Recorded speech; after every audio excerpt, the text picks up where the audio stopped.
Bridgewater class of 99 and MBA 14, and I am the Assistant Director of Alumni Relations.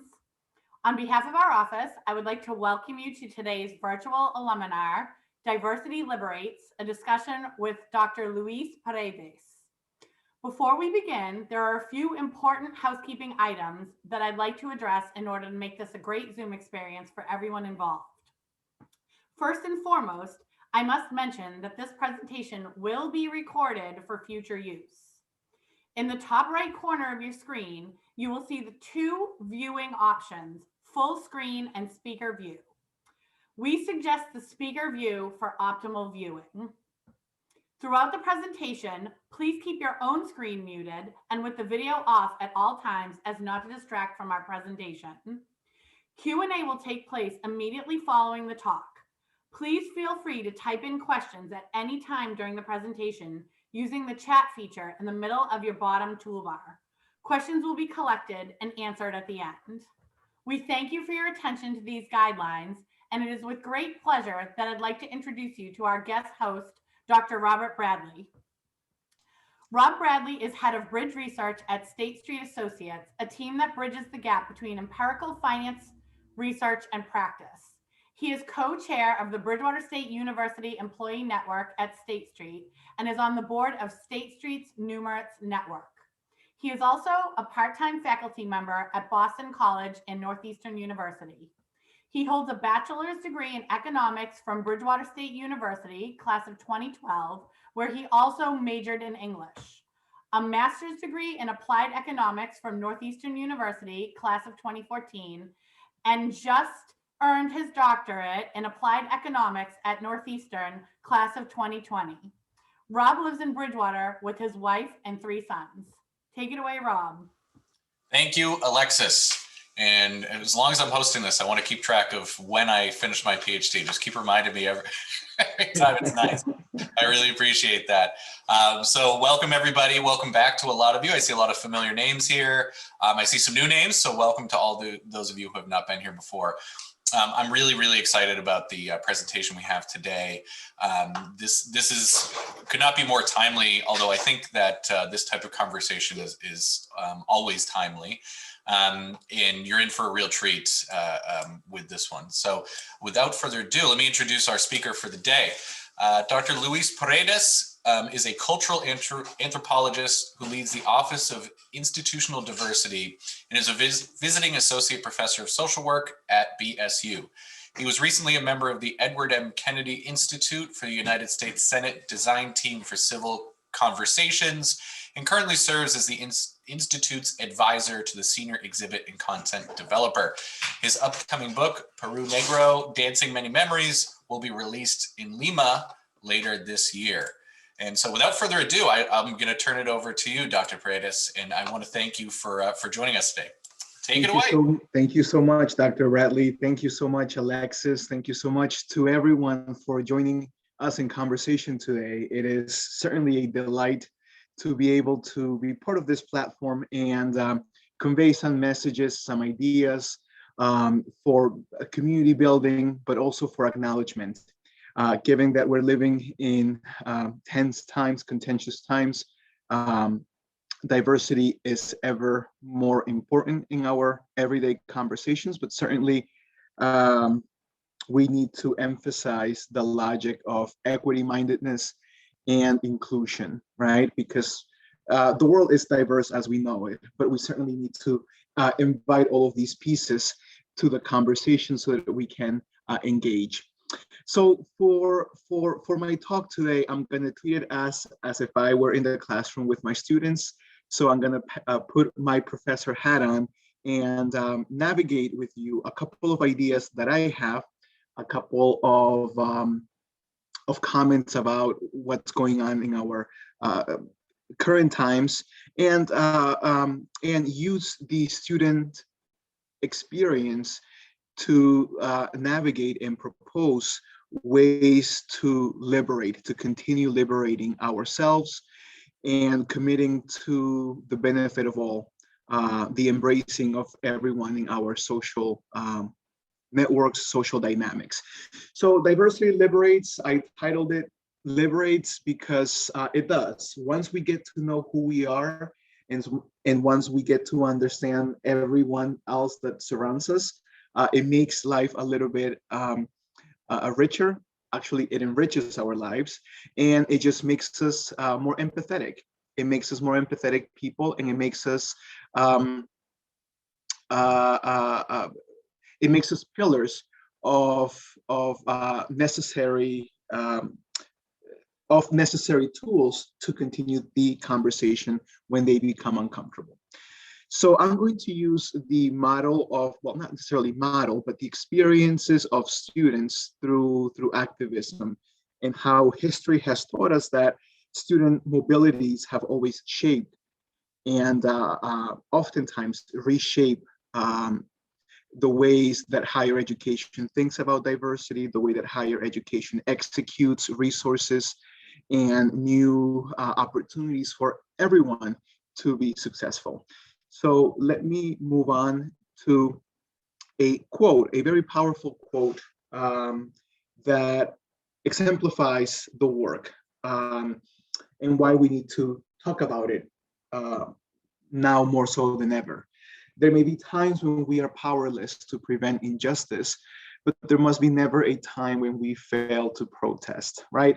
And of course, I am using protest as the logic of people needing to get their lives to the forefront, so therefore they protest, right? They protest the lack of visibility, they protest the lack of access, and certainly I want to emphasize that protest, the idea of protesting, has been demonized lately because of the kinds of mobilizations and manifestations that are happening, and of course the discourses that are accompanying these protests. So I want to emphasize that protest, the idea of protest, is everyone's right. It's all of our rights.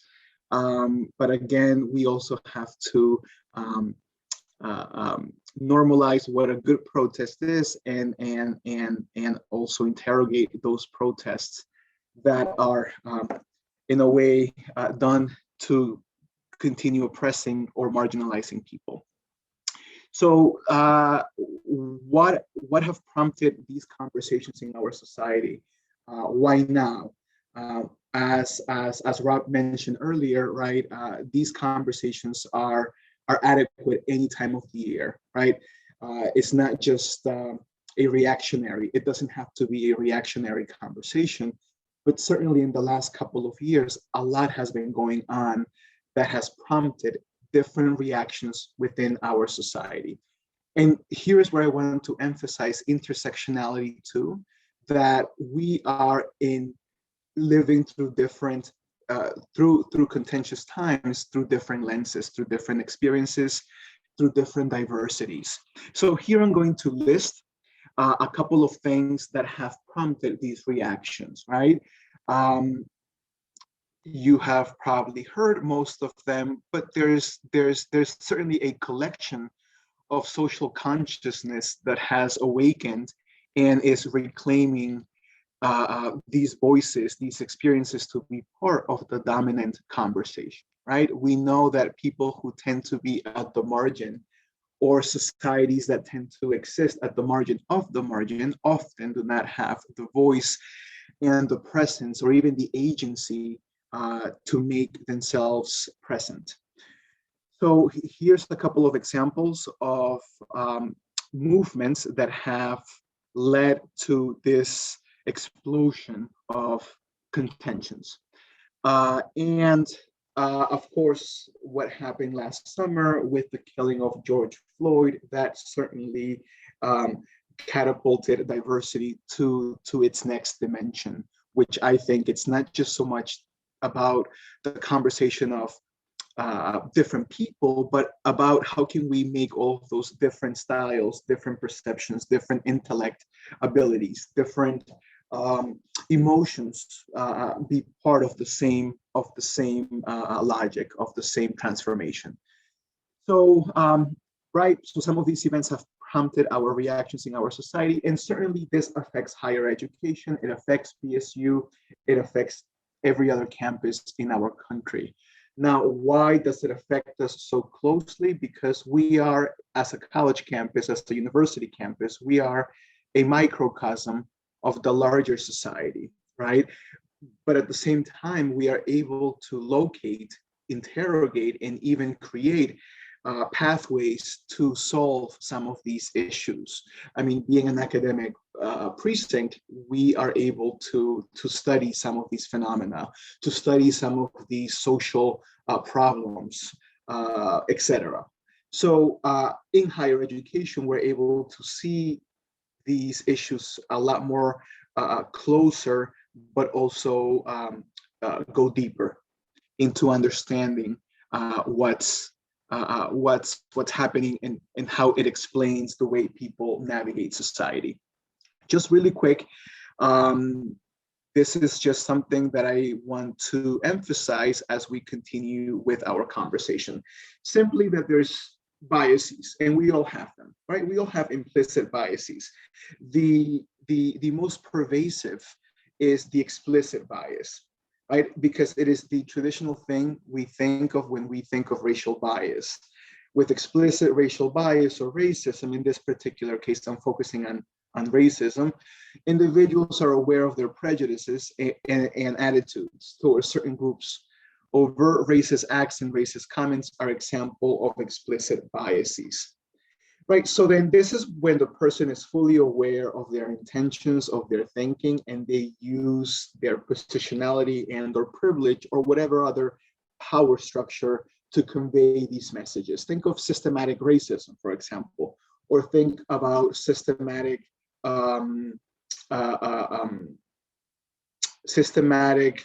weak systems that continue to promote these kinds of social disadvantages for certain groups. And then there's the implicit bias, also known as the unconscious bias, is when stereotypes influence automatic brain messages. We can be susceptible to bias and not even know it.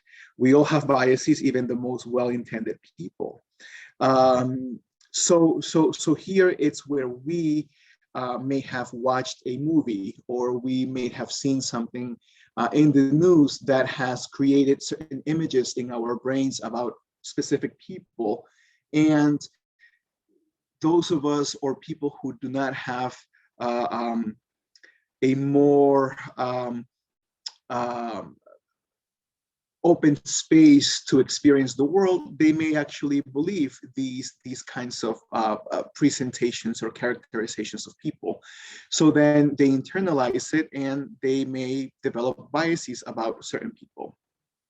And sometimes it's based off on experience, right? But then again, we know that if X person did something to you, right, we are capable enough to think that we cannot absolutize, right, or condemn an entire humanity because of that one experience.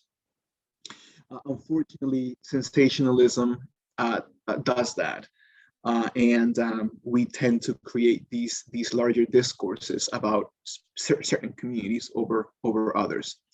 All right, so that's a little bit about explicit bias, and then who are you, right? We're going to think really quick about our social identities, because I often think, and actually not often, I always think, and I am a firm believer that in order for anybody, right, whether you are green, purple, brown, black, yellow, red, whatever identifier you use to make sense of yourself in this world, or how society labels us to make sense of the world, right, whichever platform of power we want to go through, we first need to know who we are, really understand where we're coming from, how we were developed, to then begin to understand everything else that's surrounding us, right? We're going to be more empathetic once we begin to acknowledge the dimensions that make us who we are, especially through a social lens. Through a social lens. I want to emphasize here that our social identities, at least the ones that we use on a daily basis to describe what for some may be assumptions and for others may be fixed things about us. They're all socially constructed, right? Identities, social identities, are socially constructed. Somebody came up with a definition, somebody decided that this is the norm, that this is, right, the boxes that we're going to use to classify people. And sure, it is a human thing to classify people, but when we start boxing people, we become exclusive, not very inclusive, right? So we have to be careful too with our attempts to celebrate differences, because in celebrating, sometimes we can become exclusive too. All right, so let me just list a couple of social identities that we all have. We all have them, but in different ways, and we use them in different ways too. And we are affected by them in different ways too, right? So think about race, think about your ethnicity, think about your gender identity, think about sex, think about your sexual orientation, your age, your ability status, your nationality, your linguistic abilities, your religion, spirituality, your meaning making, your class, your income, your health status, your size, your family experiences, your trauma experiences. These are all identities that we have to live with. And for example, we also have to acknowledge that depending on how you walk the world, society is going to treat you differently, depending on how you make sense of your existence and how much of it you exposed to the real world.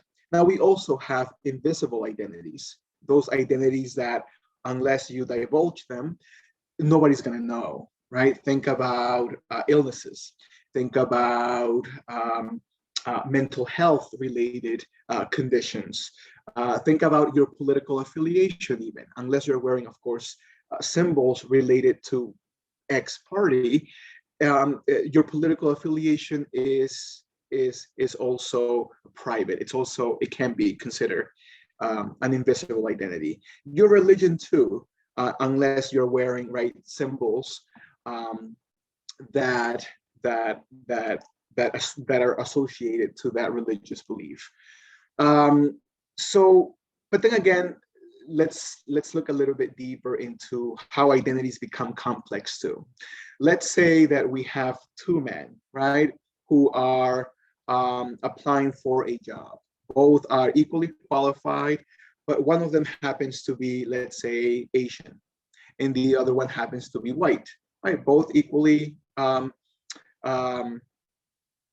equally educated. They have the same credentials, same professional portfolio, but one walks the world differently. One is both enjoy male privilege, both are male, so both have the male privilege component, but one walks the world differently because one cannot assume a different racial background because, right, he is Asian, while the other walks the world differently as a white man, right?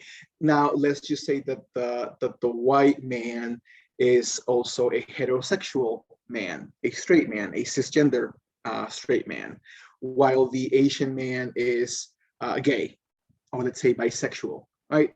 Identities, depending on how many you carry or which ones you carry, or depending on who you are, identities are going to treat us differently, or the world's going to treat us differently depending on the identities that we hold.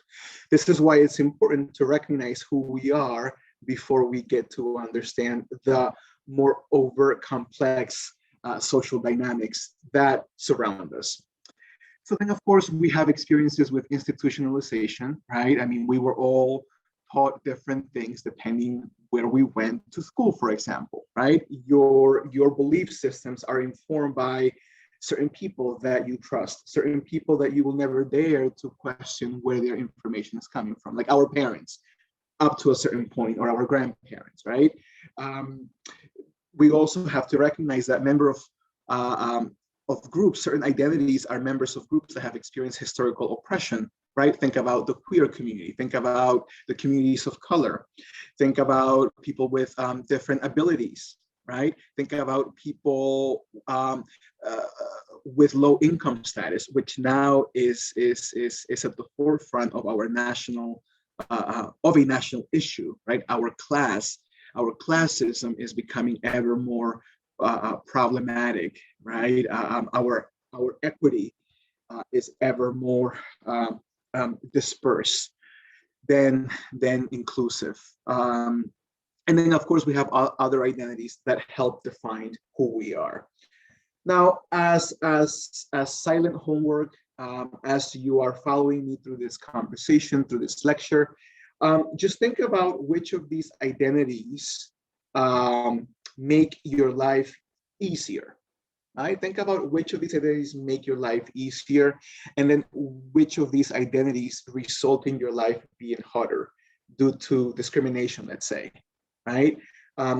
Which of these are invisible?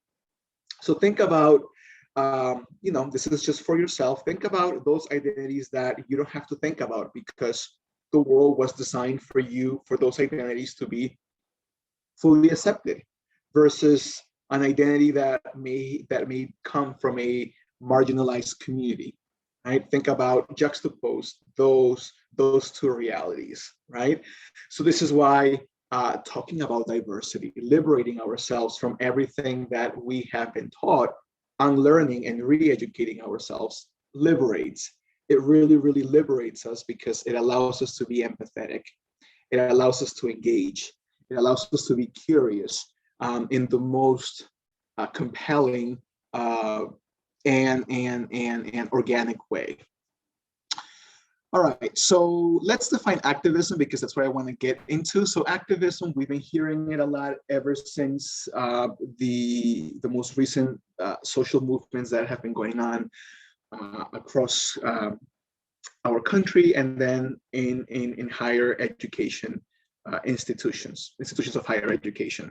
So I have this formula: educate, activate, organize, right? Before anything can be organized, we have to activate, right? We have to make them, when we have to make sense of the problem, we have to make sense of what's going on. So in order for that activation to happen, we need to educate, right? Oftentimes, people do not think that activism or the act of protest within these parameters are essentially the pillar is education, is providing lenses, providing different pedagogies to understand the tensions of our time or the contentions of our time. Once we are able to negotiate that education piece, then we're going to be able to activate people, make them conscious. It's almost like making them aware of what's going on. And once we get to know who we are, right, going back to the identity piece, right, we're going to be able to organize ourselves because we're going to realize that, yes, the world has a lot of injustices, a lot of awful things, but nobody, at least nobody in this room, we were not present when these injustices were created, right? But we can certainly activate, educate ourselves to unlearn some of these logics and discourses that have been imposed onto our bodies. All right, so keep this in mind as I now enter the student lens, and I'm going to go through a historical lens of student activism, because student activism informs the diversity realities of our times. So let's go back to 1960, the Greensboro sit-ins, right? We're talking about civil rights movements at this point. We're talking about the integration of our country, even though sadly our schooling systems are becoming ever more segregated than back in the 60s, in the 50s and even 60s. It's kind of sad that that's happening in 2021 United States. University uprisings. This is a picture of 1968, marks this revolutionary period for college campuses. This is an example of students sitting at Columbia University in New York City. You can see that the the student motion is intersectional, right? And at this point, they were exposing Columbia's lack of diverse curriculum in the humanities and in other fields of study. So students began to question the curriculum at Columbia in 1968. We also have to thank these first activists, or the more renowned activists of our time, because thanks to them, positions like mine now exist in higher education, right? Offices of diversity and inclusion are a result of these mobilizations that took place in the late 60s, early 70s. Fields of studies like queer studies, ethnic studies, cultural studies, Africana studies, these kinds of fields, these acknowledgements of human thought and human experience became part of the higher ed industry curriculum because of the student voices. This was in the Northeast, but we also have examples of things that were happening on the other side of the country. School is not prison. We are not dirty Mexicans. We have contentions of limiting inclusion for certain communities, right? And we have to understand that as an industry, higher education has shifted for the better of our times, but certainly higher education or academia was not designed for people of color to exist in it.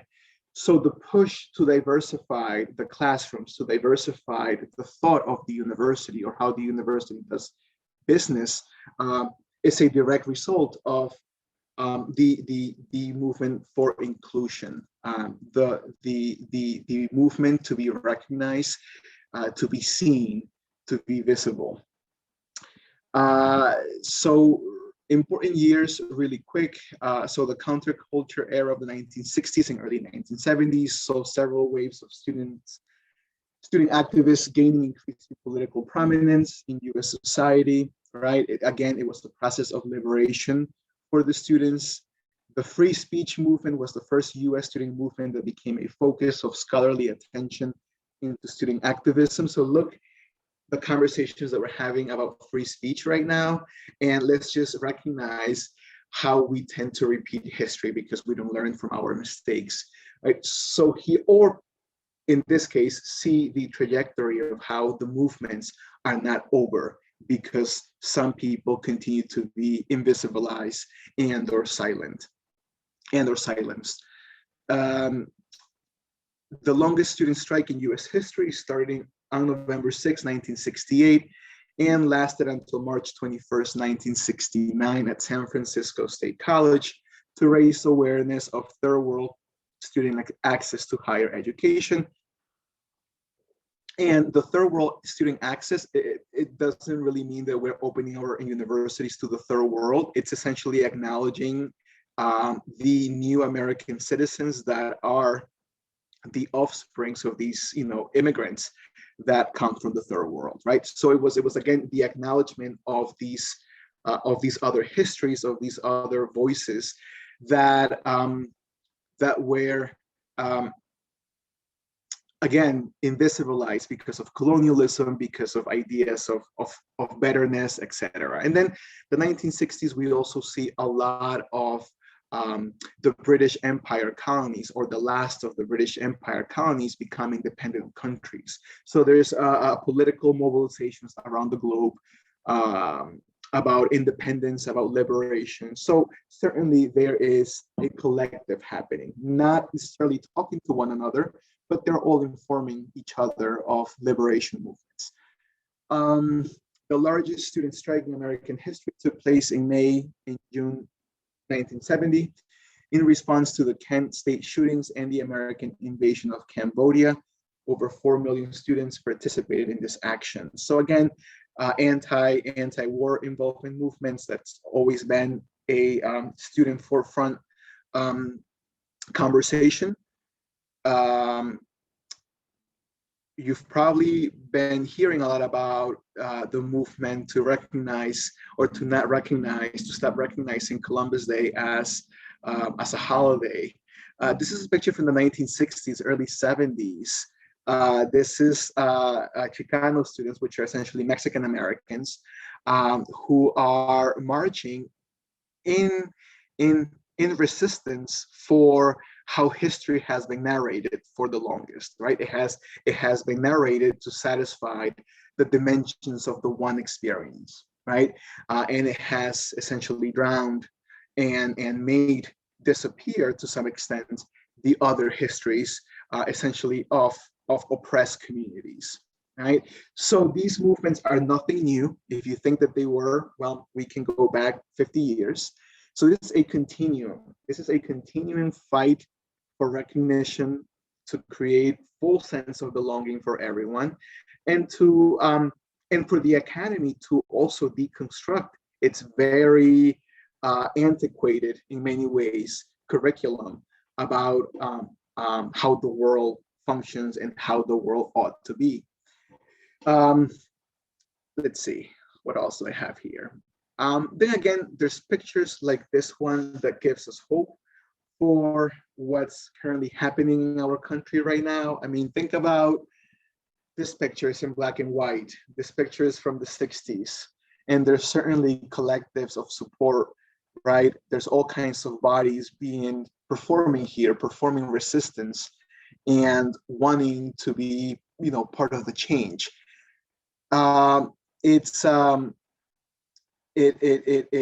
It makes me kind of, it's kind of like bittersweet to me that yes, there is this empowerment, there's more good people out there than bad people, but it makes me sad to think that we have to continue fighting these discourses that need to be called out in 2021 United States of America, right? How we are still having issues accepting differences or understanding the histories of other people and their experiences. So this picture is very hopeful to me, but at the same time is very sad to see that 50, 60 years later, we are unfortunately repeating some of the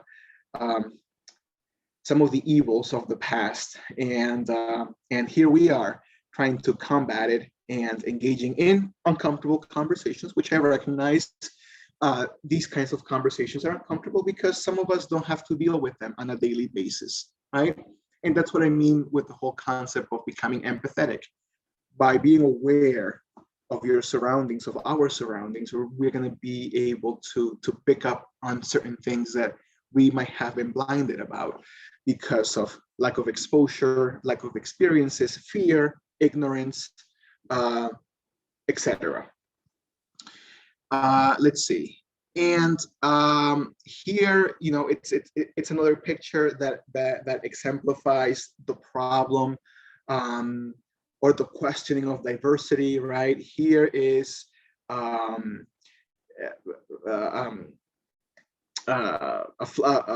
poster that on top it says "Ya basta," which translates to enough in Spanish.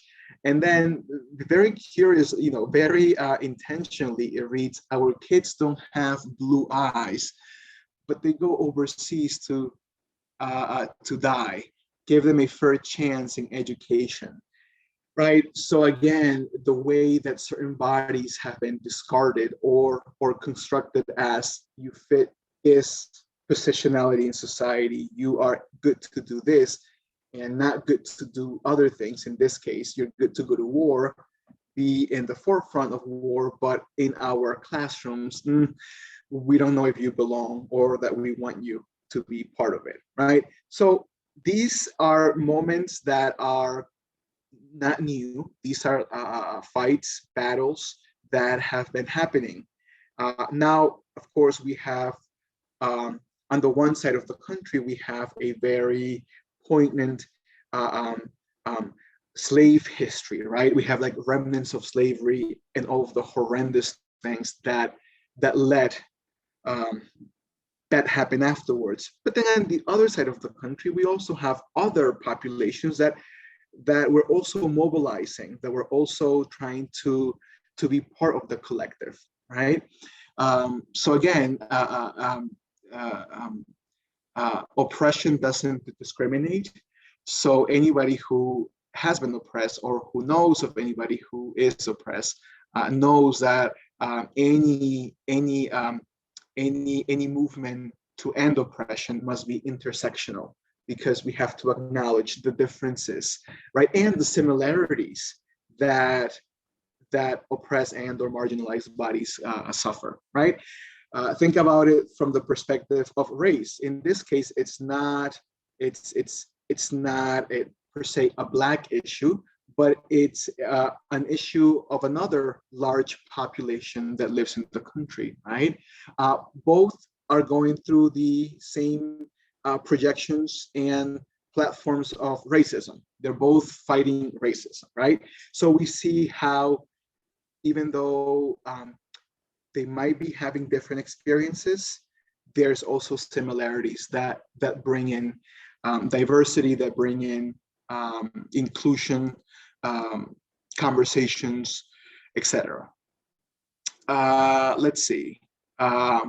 Here's other pictures, right, of students who were resisting the evils of the time, the evils of these social norms, of what was normalized or what was considered normal then, right? And then we see allies, bodies who were there supporting their friends of color, right?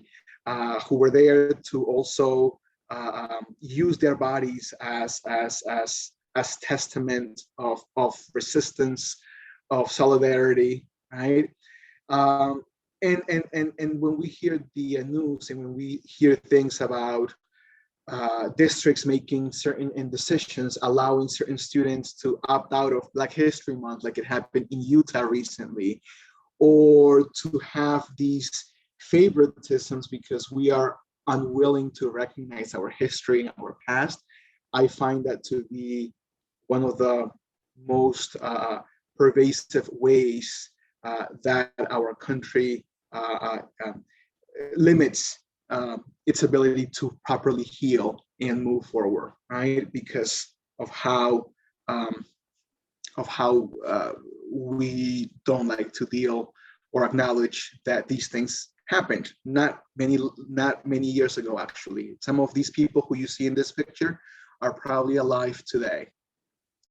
So we still have a lot of work to do, and also we have to continue the conversation because we are saying awful things or inappropriate things in front of our children, right?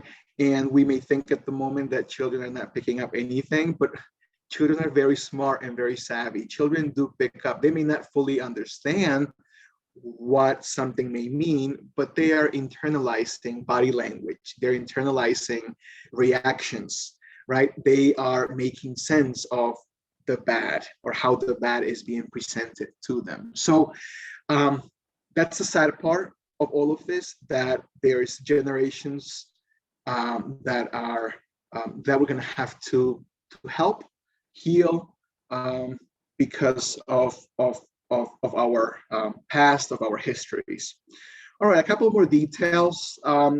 U.S. society saw an increase in student activism again in the 1990s. The popular education reform movement has led to a resurgence of populist student activism against standardized testing and teaching, as well as more complex issues, including military, industrial prison complex, and the influence of the military and corporations in education. As we know, the education system in our country has adapted a more business-like model, a more transactional model in education. So there's certainly resistance from certain student groups about this. Major contemporary campaigns include work for funding of public schools, against increased tuitions at colleges or the use of sweatshop labor, in manufacturing school apparel. So think about those great things that we love to wear about, of our alma mater. And most universities are having conversations about sustainability and equity-minded hiring, for example.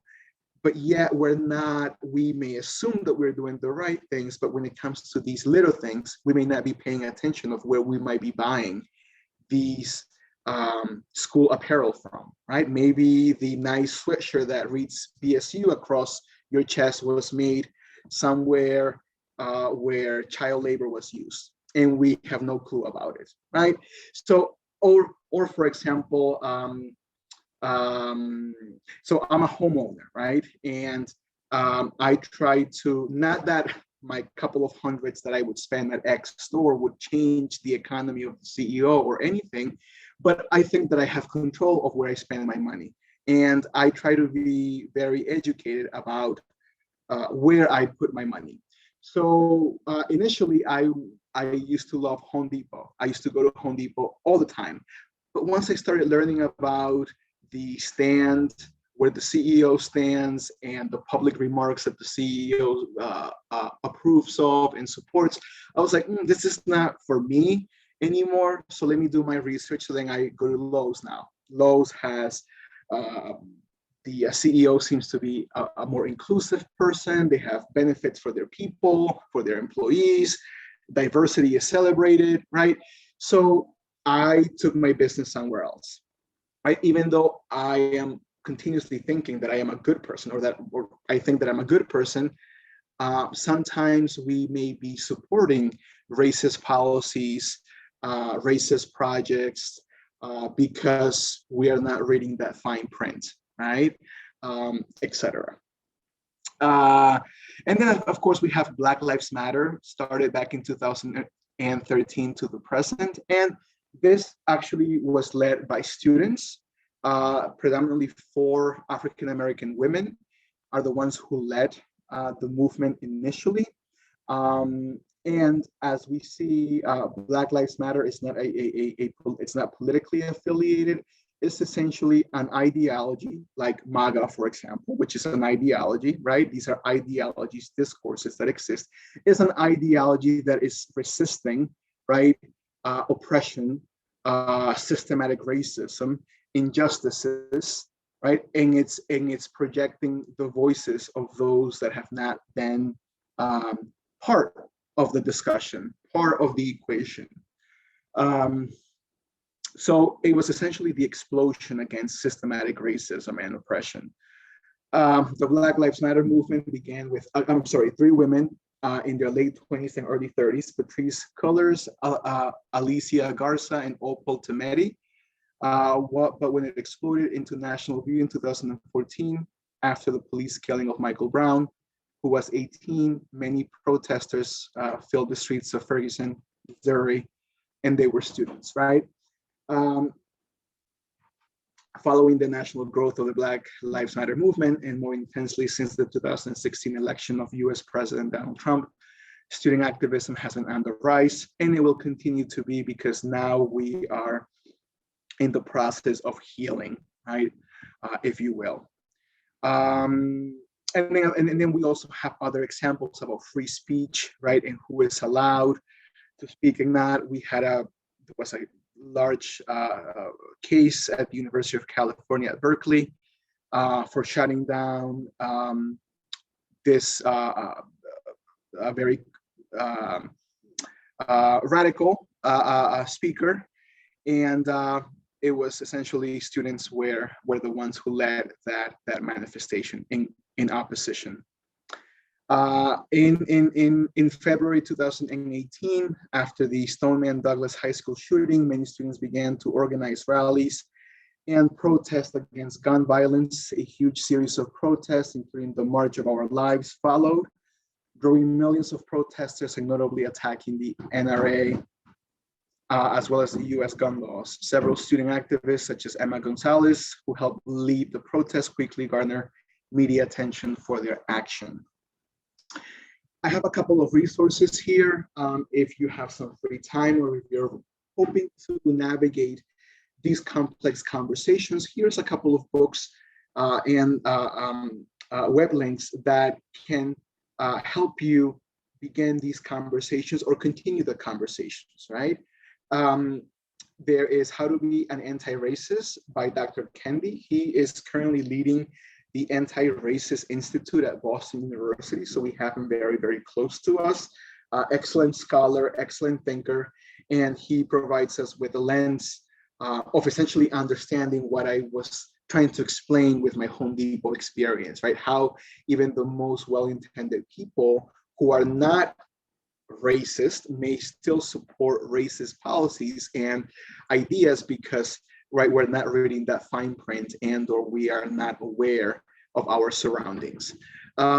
If you want to learn a little bit more about student activism, there is Campus Uprisings, How Student Activists and Collegiate Leaders Resist Racism and Create Hope.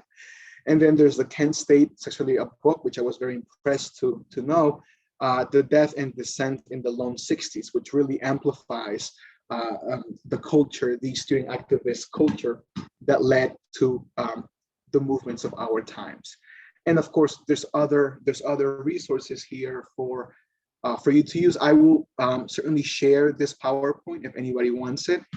And at this point, I just want to, again, emphasize that diversity liberates when we acknowledge who we are, when we acknowledge the past, make sense of it in the present, when we make that little confession of, yes, I was there, now I'm trying to move myself away from those ideas. How can I begin to dissect my understandings of the world and add other ingredients that can only make me a better person to support myself, to support my community, but also everyone else that is around me, right? How can we learn to embrace? It's not so much about accepting, it's more about respecting the right for anybody to exist however they want and have the opportunity to be happy at least once. I think that should be key when we think about these contentions, these issues, and certainly when we think about solving these challenges. Some of us have been in the game for long, and some of us we get exhausted every so often because we see no change, or we see, or we continue to hear silence, right? So be an activator, become active, become activated, educate yourself, organize, talk to your neighbors, go to a restaurant. Well, I'm not proposing that because of COVID, but let's just say that you can take out from a place that you never have, try a different cuisine, go to a different temple. I mean, get out of your comfort zone. I mean, that is what makes us unique creatures, right? Is that we are curious, we are creative, we are innovative, and oftentimes we don't expose ourselves to those other dimensions because of fear. But just go out, do it. I hope that this conversation was effective. I hope that it informs my logic as to how I think of this work at BSU and the impact that we can make together as a community. So thank you again for having me here. We have a couple of minutes for some questions. If there's any, I'm going to stop sharing my screen so that we can go back and maybe see faces, and we'll go from there. So again, thank you so much for your time, for the opportunity to be part of this conversation, and for being part of your lunch hour. So thank you so much. Dr. Paredes, that was incredible. I really want to thank you for sharing just a ton of stuff to unpack there. I mean, really well laid out. I really appreciate all your thoughts and the timeline and the history and everything. Just for a reminder for everybody, if you would like to ask a question, then you can ask it in the chat, and you can just send the message to me or to everyone, and I will get the question through. We have a question first, and this is a great question. This is a great place to start, Jean. So how do you perceive the process of the task force at BSU? All right. Hi, Janine. Thank you for your question. So I am assuming that everyone here knows that we have a presidential task force that is collecting information and in a way reimagining the way that BSU can better support racial justice and equity. I am part of the task force, and I can say that this is my third institution where I have led an office of institutional diversity, and for the first time, I am seeing a campus that is extremely devoted to creating change. Like, I am seeing BSU confessing, right? Confessing all of our needs and limits, because we have limits, right? There's always room to improve. And I think that we are in that process right now of solidifying and collecting data, collecting information that is going to inform us about best practices, best models to implement as we move into the next, as we prepare ourselves for what's coming, right? It's almost like we always have to be proactive about the dynamics of social norms. The process, I think it's going well. I perceive of it. I think it's very transparent. We are getting a lot of details. We are communicating with campus, with the entire campus community. President Clark is heavily involved in the discussions, in the conversation. So, and it's super collaborative. It's bringing people from all walks of life, from all fields of study, from all expertise, competency levels. So I think that we are creating something different, something unique, something that is gonna be long-lasting. Perfect. We have a follow-up, so I'm just going to keep going along this line. So has reorganizing the Student Government Association in the way funding decisions are made been examined? So is that something that you're looking at with this task force? So I am in the task force that is responsible for trainings and the kinds of workshops, trainings that the pedagogical curriculum. I am not so much, I am aware, since I work with students here and there, I am aware that there's been discrepancies in the past with how policies have been formalized and or institutionalized, but I am not fully aware of where that stands at the moment. So my apologies for not being able to answer that question. I am sure it's being discussed.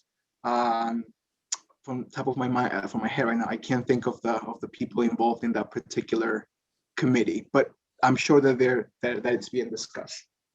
Okay, great. So that's really interesting to hear. And another place where I shouldn't be surprised that there are discrepancies or issues, and yet I am, which I think is more revealing about me than anything else.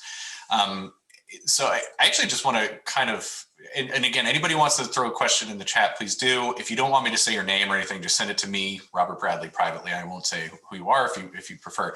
One of the things I want to talk about too, I think that kind of goes along with some of the things that you just said, is this idea of students as kind of, well, just activists in general, but also this idea of students being the ones who are traditionally, at least over, say, the last 60 years or so, been the ones who are kind of a leading indicator of where society is going. You just mentioned it too, that one of the things you want to do with this task force is not be reactive, but be proactive and kind of give that space to see, like, how are the norms changing?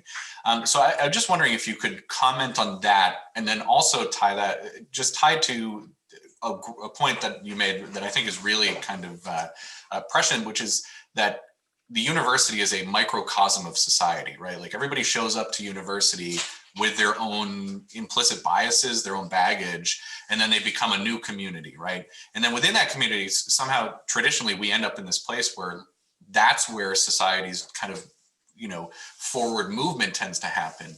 And so, maybe you could talk about that a little bit, just the idea of students as activists and how we help them, maybe as alumni or just the university in general, how we help them to raise their voice, and then how you translate that and take it out of the university into society as a whole. I know there's a lot there. Sure, no, thank you, I'm Rob. obsessed with this idea of Sure. making that connection.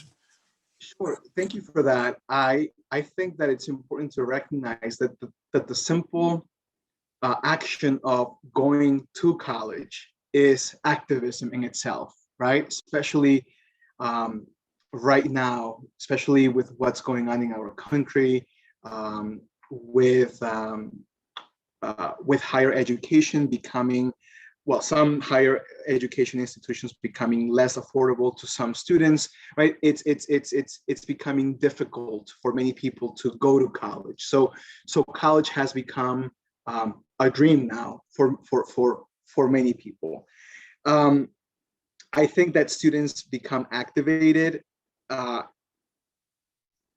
think that all of us, in one moment or another, as undergraduates at least, we took that one course that changed our perception about something, or we met that one professor or that one administrator or staff person or whoever who just said something to us and changed our perspectives about the world. Right? College is once in a lifetime experience. It really is because of that. But I also think that if we think about college from the traditional student age group, these students are discovering themselves in college. These students are making sense of some of their identities, as you said, right? When they enter these other spaces of mission statements and philosophies and ways of being, it creates tension, certainly, right? But at the same time, it gives us opportunities to embrace and to create networks, create alliances, not so much about bringing some to the forefront over others, but it's about making the conversation intersectional. I think that if we approach things through the intersectional lens, I think that gives us more tools to connect the moments, to be informed of what's going on. Students and their experiences inform us, they almost give us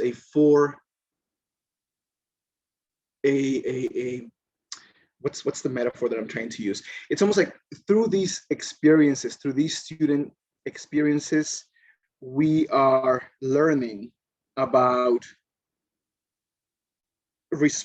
better responding to their needs, because we're paying closer attention to how the students' lived experiences informs our logic in higher education. So I think that we need to continue to be proactive so that we can continue to assert and include the voices and the experiences of our students. I think that simply doing that makes it activates the whole conversation.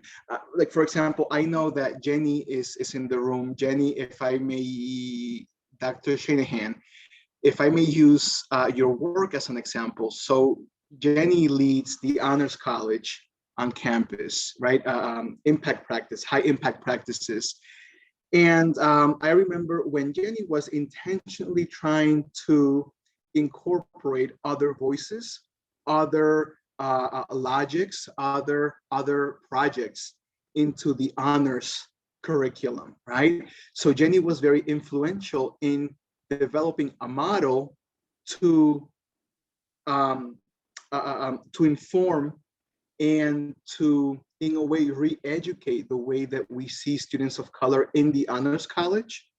So that is, for example, a way to make it proactive. It's not just a reactionary thing. What Jenny created is going to be long lasting. It has been extremely effective. I mean, out of that program, we had some Fulbrights, right? I mean, definitely it's creating change. It's giving opportunities, but it's not limiting opportunities for other people. If anything, Jenny just decided to invite other people to the party. So now everyone is part of the dance, and now everyone is giving the same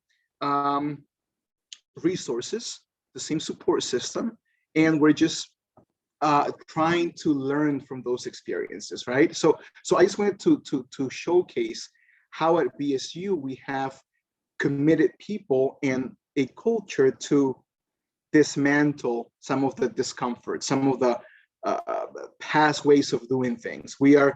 I think that we are in a time where we are okay transforming and changing. And I am very, very appreciative that President Clark has built that culture at BSU for us to be okay with the exploration of change. Let's do this for change, and that's that. I hope that conveys some of what you wanted me to address, Rob. I tend to ask very open-ended, large questions, so that was perfect. And Jenny also added, "Thank you, Luis. Definitely a whole honors program effort by staff and faculty." And then Jean also said she appreciates President Clark's efforts. So I will say that's something that I have loved to hear over the course year about steps that BSU has taken. We started the network at State Street, and part of the reason that we started it was, I met somebody who was from Bridgewater, and they said to me, I asked them where they went to school, and they said, "You've probably never heard of it." I was like, "That's where I went, actually." And we started to have this realization that it's this very large institution that the State Street wasn't really recruiting from as well as they should, which was a shame because they're recruiting from, all the schools in Boston. And my personal experience at BSU was very much one of being exposed to people with different backgrounds and really actually having that experience that you described, which is like realizing that I had this perception of reality that it just suddenly shifts and you go, okay, what else is different? And so I can really appreciate that. So we're over time, so I don't want to take too much of your time. I do want to ask, though, as at least my closing question, if anybody else has anything else they want to ask, feel free to send in the chat. We can always follow up with Dr. Paredes and send the response to you. But my final question is just two parts. First of all, how are students doing right now from your perspective and those students you interact with? It was a really difficult year for so many reasons, and I'm sure your office was involved in a lot of different issues, specifically related to 2020. And then my last thing will be for us alumni, for anybody who's on this video call or anybody that we talk to, how can we get involved if we want to kind of help forward your mission? Is there a place where alumni kind of naturally fit in from your perspective? Thank you. So I also have the pleasure of teaching at BSU. So currently I have a class, and I can say that compared to the fall semester, students seem to be more adequately prepared to face this new normal. It seems to me, I don't find my students as exhausted, as emotionally drained as they were in the fall. Then again, it's just the beginning of the semester. I am sure that we're going to see trends as midterm point comes around, as finals come around. I think that if anything, our students have become ever more resilient. And I also think that they are teaching us how to be optimistic and how to not give up. I am impressed by the conviction of many of our students of how they are going through so many dilemmas at home because of COVID, because of lack of employment, because of all kinds of issues, but somehow they're managing. And I think that BSU has transitioned into a very effective remote assistance network for the students. So I don't think any student is feeling lost. I think if anything, we are more connected than ever. I mean, that's the beauty of being remote. We are easily accessible. And for alumni that would like to partake in any conversations, I'm going to post my email address right now in the chat. If you would like to contact me directly, that's fantastic. If you have any program ideas, or if you would like me to talk about a particular issue, or if you would like to be, I often like to inform campus through trajectories. So for me, it might be interesting to maybe do a panel of alumni who graduated from different years, just to see how their experience with inclusion and diversity has shifted over the years. I mean, something like that, or just to talk about the way that BSU has modified its mission statement, its philosophy for inclusion and diversity, etc. So I am all ears. Please share your thoughts. Please provide me critique too. That's how I become better at doing what I do. So yeah, let me know. Let me know how I can best support your network and how you can also be in the lives of our future generations, because students will always look up to the alumni too. So thank you for that. Well, and thank you, and be careful when you offer to help. Right. At least for me, the first thing I thought was like, oh, I got some ideas. So I will definitely be reaching out to you on a couple of things anyway, because this was great. But I want to pause there and just thank you so much for your time, the information, everything, just really eye-opening, incredibly helpful. And then, just thank you again to the alumni office and to Alexis for having me back once again. I'll keep coming as long as you'll have me. But thank you, Dr. Paredes. I think this is perfect. Thank you so much, everyone. Take care. I'm going to turn to Alexis for some. Thank you so much, Rob, for facilitating today's question and answer so effortlessly, even with the kiddos running around. I know you were stressed out about that today, but none of us minded. We understand it's COVID times. Luis, the dog, behaved as well. It did, yes. So we're in good shape. And I appreciate all of the expertise that you shared with us today, Luis, and for taking the time to be with us and discuss your experiences, and especially the stuff at the end, that kind of relates back to Bridgewater and your work at Bridgewater. So this is certainly a nice view for our alumni to see that they may not always get to hear about. So thank you, I appreciate that. And if anyone has any additional questions, if you think of any questions after this, or would like to provide any feedback regarding the presentation, we encourage you to email us at alumni@bridgew.edu. And if everyone could please consider attending our next Aluminar. It's a little later in the month, next month, at the end of March, March 31st. And it's entitled Teaching James Joyce in an Era of Radical Change. And it's a discussion with Dr. Ellen Scheibel. And registration will open on the alumni webpage tomorrow. We'll have additional notifications and links regarding the March Aluminar. They'll be sent via email. Our monthly newsletter will be posted on social media. So please look out for those. And I want to give, Rob mentioned this earlier, about a shout out to, some of the repeat people that I've seen joining us on these Aluminars. I hope that these have been an enjoyable thing for you, and we are certainly going to plan to keep them going indefinitely. And on behalf of the entire Alumni Relations Office, we thank you for taking the time to join us today.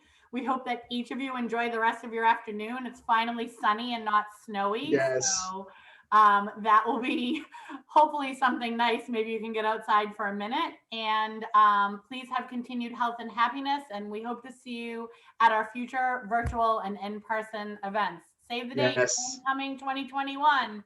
Yes. October 23rd. Have a good one, everyone. Thank you. And wait, bye-bye. Bye. Take care, everyone. Bye-bye.